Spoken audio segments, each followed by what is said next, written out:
always studied motion and how to move things in a way that is expressive. So you are not just moving things to let them enter or exit the screen, but also to give them some properties, to allow them to tell more about what they represent just by how they move.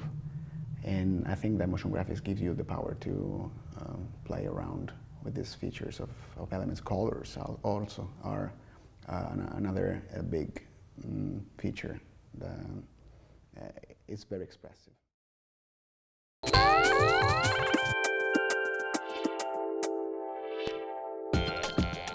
Motion graphics has many different applications.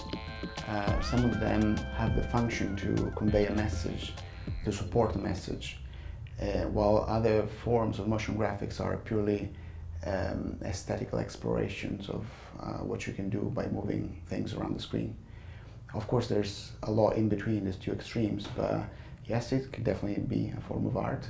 It can also be a very formal way to support some content.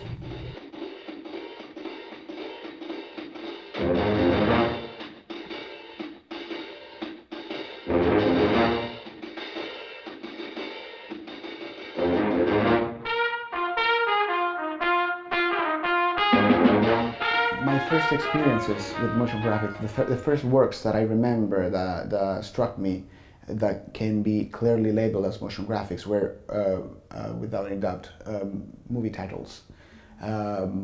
Of course, there's a pioneer who is Saul Bass. He was well known for Alfred Hitchcock's movies, for creating his opening titles. He employed a lot of techniques to create animation. It's probably a primitive form of motion graphics. Not so primitive, I would say. Even now we will be able to consider it beautiful, absolutely. So.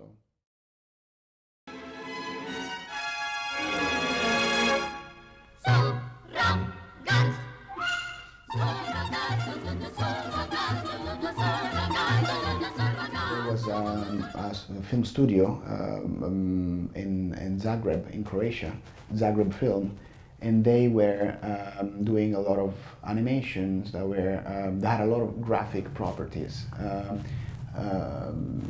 You could see those characters that were drawn with basic, simple shapes, but just the movement of those shapes were telling a lot about those characters and their feelings, and I think that that's something that motion graphics learn a lot from.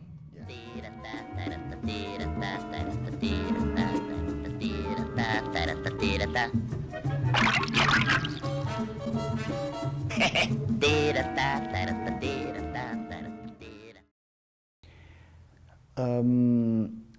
In the past, people had to use paper, had to overlay objects onto raw film, had to mess up with the acids that were used to develop the film. It was very creative. Now we have digital tools. Everything is in your computer, in your studio. You don't have to leave your room to work. But I think that the possibilities were seen as endless 60 years ago, and can be seen as endless now. So yeah, I don't think we're running out of possibilities, of creative possibilities anytime soon. I used a lot Flash back in the days when it was done by a company called Macromedia that was then acquired by Adobe. Now I do use After Effects, but I also use a lot Blender.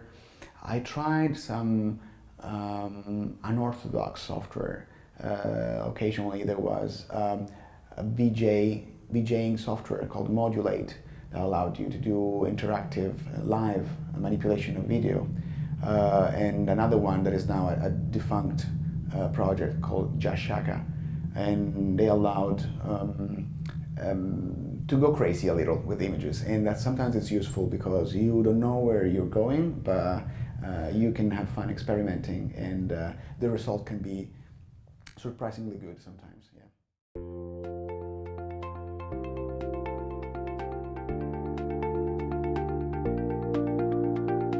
The world of work is changing fast. People are living and working longer, increasingly caring for their job. I had to talk about well-being in workplaces. So to come up with visuals, I had to think, what is my idea? What do I think of well-being? What is well-being? How do I show this on video? So after thinking about it, I came up with the idea of having plants all over the office. So whenever you see a plant growing, that's an environment where the employer is spending money for the well-being of their employee. And on the other side, when you have plants dying here, it's because they're not spending enough money, and then you risk absenteeism and other bad things for the company. So I did a lot of sketches before coming with these images, and it helped me with the composition, but also with all the possibilities for animation. So a plant is something that can grow out of the ground, and I had this thing happening in the video. At some point you see things coming up, like here. I think this image alone tells a lot about this video. You spend money and then you get resilience, innovation, and productivity, and these things. This image here, it's perfect. It's exactly what I had in mind, and I first did it on paper, and now it's on screen. Isn't it beautiful? So same for this other image, this final image of a greenhouse. That's I use a lot of visual metaphors, where I'm saying something by using an image that means something else, but you get a meaning of what I meant in the beginning, So I think that all visual art forms have to rely on, can rely a lot on metaphors, on visual metaphors that can be a very powerful device to convey meaning that goes beyond what is obvious. And I think that it's what gives motion graphics its artistic dignity also. It's one of the aspects that does this. It's just about fixing problems. Yes. It's about creating opportunities and generating long-term value. So what do we mean by well-being? What an effective health and well-being program looks like will depend on the I believe that motion graphics has its roots in graphic design, and that graphic design is still a necessary step when designing motion graphics. However, motion graphics, the name itself gives it away, has motion in it, and so the design of motion is a central part. I think that's the main difference with graphic design. Which help us make better decisions, improve performance, and create these value. days, there are a lot of tools that automate a lot of processes when making motion graphics. So it's easier for some people to come up with visuals that are actually the product of an automated process that comes out of a preset that is in software, or they do things by following tutorials that pretty much make a lot of works look the same. I think that can be a problem, can be a trap for some of the designers, and I think we never have to forget how important it is to go out and experiment with software and do unexpected things to achieve good results. Sometimes you don't know what you're up to, or don't know where you will end up, but just by playing around with software you can come up with beautiful images. It's also rewarding in terms of the pleasure that you have while actually performing the action of creating motion graphics.